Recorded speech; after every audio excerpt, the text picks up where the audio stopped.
Živijo, sem sestra Ema in takole sem začela s snemanjem videokatehez.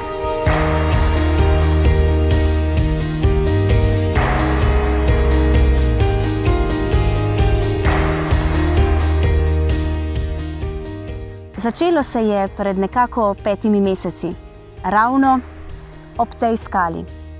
Bil je čas korone. Po eni strani sem v tistem času iskala poti do svojih veroučencev, po drugi strani pa sem tudi sama doživljala precej posebne čase in ni mi bilo ravno lahko. Sedela sem na tem mestu s telefonom v roki, ravno sem končala en pogovor, pa me nekaj prešine in obrnem telefon okrog, pa začnem s snemanjem kateheze za svoje prvošolce.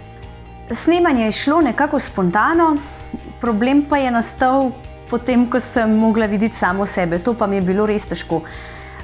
Takrat sem morala pomisliti, da to delam zaradi Boga, za svoje veroučence in z veliko željo, da bi Kristus bil oznanjen tudi v tistih težkih časih, mi je nekako uspelo prebiti ta led. Tako so nastale te kateheze, ki so doživele kar lep odziv in so bile dobro sprejete, zato smo se sestre odločile, da bi kateheze poslale, pokazale tudi širšemu svetu.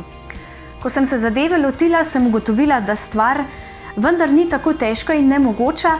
Veliko nasvetov mi je prišlo prav s strani projekta Emaus, tako za samo snemanje, pa tudi montaža lahko veliko prispeva k temu, da so posnetki kvalitetnejši.